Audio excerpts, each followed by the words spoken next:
करने वाले आप सभी नागरिकों को इस वैष्णव कुंभ के लिए हृदय से बधाई देता हूं, अपनी शुभकामनाएं देता हूं। वास्तव में जब मेरे सामने पहली बार एक प्रस्ताव आया था तो उस समय वैश्विक महामारी कोरोना से पूरा देश और पूरी दुनिया त्रस्त थी। हम लोगों ने सहमति तो दी, लेकिन ये कार्यक्रम कैसे होंगे आप सब जानते हैं कि सभी कार्यक्रम एक एक करके बाधित हो रहे थे, क्योंकि हम पर्व और त्योहार मनाएं या कि मानव जीवन को बचाएं, इसी एक उसमें एक द्वंद्व चल रहा था। लेकिन हम सब आभारी हैं प्रधानमंत्री मोदी जी के, जिनके नेतृत्व और मार्गदर्शन में पूरे देश ने वैश्विक महामारी कोरोना के खिलाफ लड़ाई को मजबूती के साथ जीता। बेहतर कोरोना प्रबंधन के साथ ही दुनिया के अंदर भारत एकमात्र देश है जिसने 2 स्वदेशी वैक्सीन देकर के इस देशवासियों को और भारत के मित्र देशों के सभी नागरिकों को बचाने के लिए कोरोना की वैक्सीन भी दिया जा रहा है और साथ साथ सभी अपने कार्यक्रमों को मजबूती के साथ आगे बढ़ाया जा रहा है। उसी का परिणाम है कि हम लोग हिम्मत कर पाए कि नहीं, 12 वर्ष के बाद यह अवसर आता है और 12 वर्ष के बाद अगर ये परंपरा है तो फिर पहले क्या होता था हम उसके बारे में कुछ कहना नहीं चाहते। लेकिन अगर आज भारतीय जनता पार्टी के नेतृत्व की सरकार है तो फिर उसी भावना के अनुरूप यहां पर कुंभ पूर्व वैष्णव बैठक वृंदावन कुंभ के रूप में इसी दिव्यता और भव्यता के साथ आगे बढ़ना चाहिए जैसे प्रयागराज कुंभ का आयोजन हुआ था। मैं पूज्य संतों का और अपने जनप्रतिनिधियों का हृदय से धन्यवाद देता हूं, इन्होंने इसमें रुचि दी और ब्रज तीर्थ विकास परिषद के साथ साथ हमारे स्थानीय प्रशासन के साथ मिलकर के यहाँ के मंडलायुक्त, यहाँ के आईजी, यहाँ के जिलाधिकारी, यहाँ के वरिष्ठ पुलिस अधीक्षक, यहाँ पे जो हमारा मथुरा वृंदावन विकास प्राधिकरण है, यहाँ का नगर निगम है, इन सबके साथ मिलकर के पूज्य संतों के सानिध्य में एक कार्य योजना बनाई और वो कार्य योजना एक कार्य रूप लेती हुई एक कुंभ का स्वरूप इस भव्यता और दिव्यता के साथ यहाँ पर आयोजित हो सकता है, वह एक रूप यहाँ पर इस कोरोना कालखंड में भी दे रहे हैं। ये आस्था का सम्मान है और आस्था के बारे में जानकारी लेना हो तो ब्रज क्षेत्र से ज्यादा पवित्र भूमि और कौन हो सकती है। यहाँ के कण कण में हम लोग ईश्वर का अंश मानते हैं।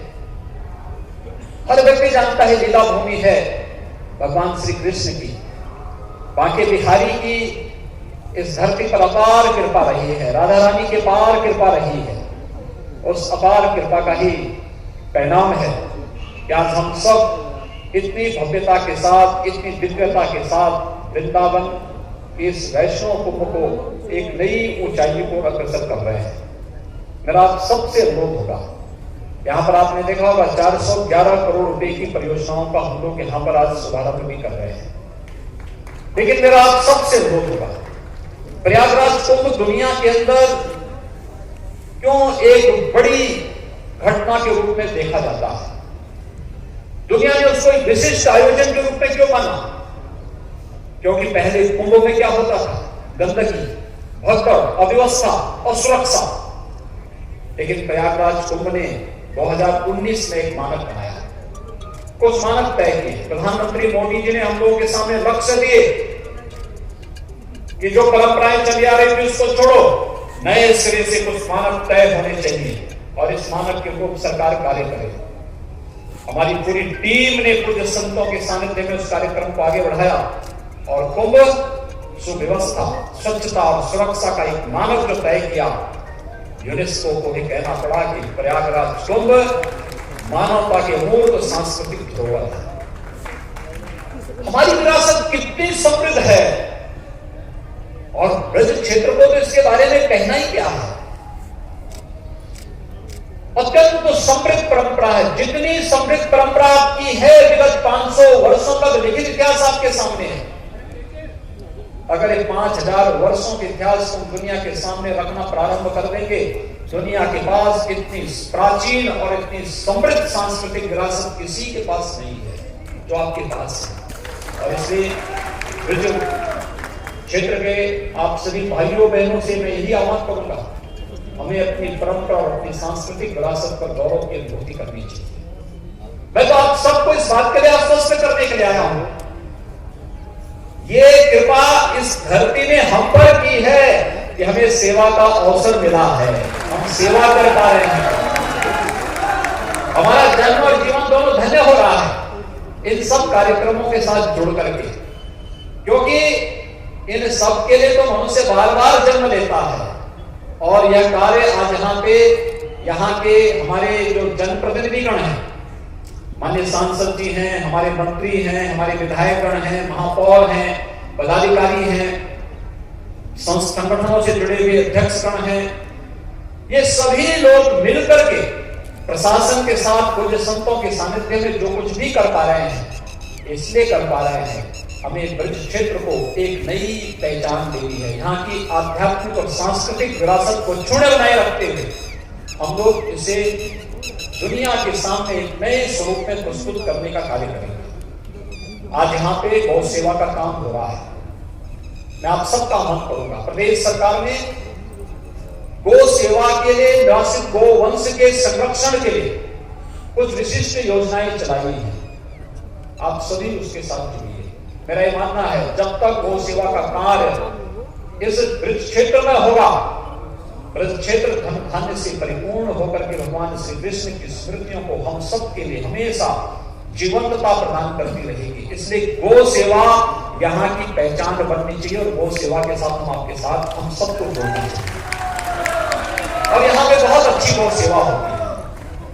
दूसरा, यहाँ पे यमुना जी की निर्मलता को लेकर भाइयों बहनों, आज हम सब यहाँ पर कुछ ही देर के बाद देवरा बाबा घाट पर जाएंगे, वहां यमुना जी की आरती भी करेंगे।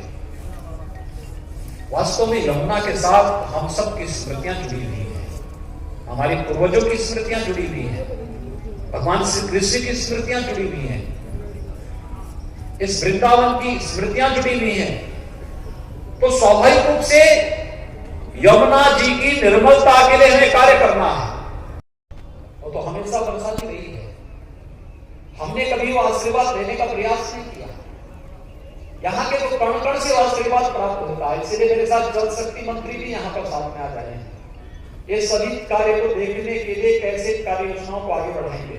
भारत सरकार के जल शक्ति मंत्री भी प्रातःकालीन सत्र में थे और वे लोग सभी इसी बात को आश्वस्त करने के लिए आए हैं, जो भी ब्रज क्षेत्र बोलेगा वही हम सब कार्य करके दिखाएंगे और ब्रज क्षेत्र इन सभी आभावों के साथ जुड़ रहा है। मुझे बहुत आनंद की अनुभूति हो रही है कि इतने कम और इतनी सहजता, इतनी सरलता के साथ यहाँ के पूज्य संतों के सानिध्य में यहाँ पर हमारे अखाड़े 3 वैष्णव अखाड़े यहाँ पर आ चुके हैं। वे सभी लोग कितनी शालीनता के साथ उन्होंने इस वैष्णव कुंभ के आयोजन को मजबूती के साथ आगे बढ़ाने का कार्य किया है। यही है आस्था। अपनी योजनाओं की कैसे हम ब्रांडिंग करते हैं, कैसा हम उसको इवेंट बनाते हैं, ये उसका तरीका है जो आप लोगों ने इस कार्यक्रम के माध्यम से किया है। ब्रज क्षेत्र तीर्थ विकास परिषद जो हमारा है, सहजाकांत जी के नेतृत्व में, यहाँ के हमारे जनप्रतिनिधियों के मार्गदर्शन में, पूज्य संतों के सानिध्य में बहुत अच्छा कार्य कर रहा है। और हमारी एक ही तमन्ना है, इस ब्रज क्षेत्र को वैश्विक पटल पर लोगों के सामने ला करके रोजगार और यहाँ की आस्था को सम्मान दिलाना और नौजवानों को रोजगार और नौकरी के साथ जोड़ देना। और एक व्यक्ति कोई बेरोजगार न रहे, एक एक चीज को मान्यता मिले, एक एक वस्तु यहाँ की पूज्य बन जाए, लोगों के लिए पवित्र बन जाए। उस दिशा में एक बेहतर प्रयास प्रारंभ हुआ है और विगत 3 वर्षों में इसके परिणाम अब आते हुए दिखाई दे रहे हैं। जो कुछ बच्चे हैं आपको अगले 5-6 महीनों के दौरान वह भी और अच्छे ढंग से देखने को प्राप्त होंगे, बहुत अच्छे ढंग से इसको देखने को मिलेगा। और बाकी हम लोगों ने यहाँ पर कहा ही, हमारे दोनों मंत्री, दोनों विधायकगण तो कार्य कर ही रहे हैं, साथ साथ यहाँ के सांसद को भी मैंने, सांसद जी से भी इस बारे में आग्रह किया है। वे एक कलाकार भी है, बहुत अच्छी संस्कृति कर्मी है, वैश्विक मंच पर उनकी कला को दुनिया ने मान्यता दी है और वे भगवान श्री कृष्ण की भक्त भी हैं। उन्होंने उस प्रकार के क्षेत्र में, कला की उस क्षेत्र में उन्होंने बहुत अच्छे ढंग से काम भी किया है और ये ब्रज क्षेत्र के अंदर सांसद के रूप में अपनी सेवा को यहाँ पर दे रही है, तो स्वाभाविक रूप से उसका लाभ इस क्षेत्र के हर एक कार्यक्रम के साथ जुड़ता हुआ दिखाई देगा।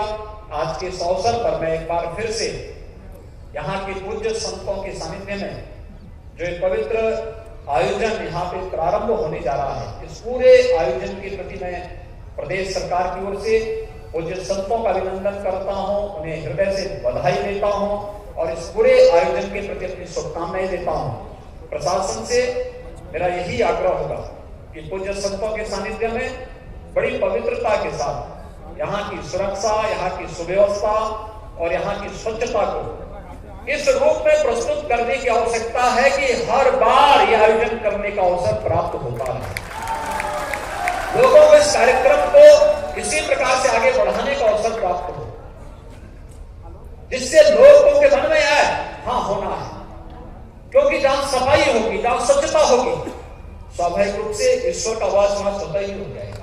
और स्वच्छता पे ध्यान देने की आवश्यकता है, सुव्यवस्था पे, सुरक्षा पे, इनके साथ किसी प्रकार का कोई भी समझौता नहीं होना चाहिए। बाकी तो विकास की योजनाएं, आज 411 करोड़ रुपए की विकास की परियोजनाओं का लोकार्पण हो रहा है, उसका शिलान्यास हो रहा है। विकास के कार्यक्रम अनवरत रूप से इसी प्रकार से आगे बढ़ेंगे। आप सबको एक बार इस बात का आश्वस्त करते हुए कि हम ब्रज क्षेत्र के जो आध्यात्मिक और सांस्कृतिक महत्व है उसको अक्षुण्य बनाए रखते हुए इस क्षेत्र के सर्वांगीण विकास को नई ऊंचाई तक पहुंचाने का कार्य करेंगे।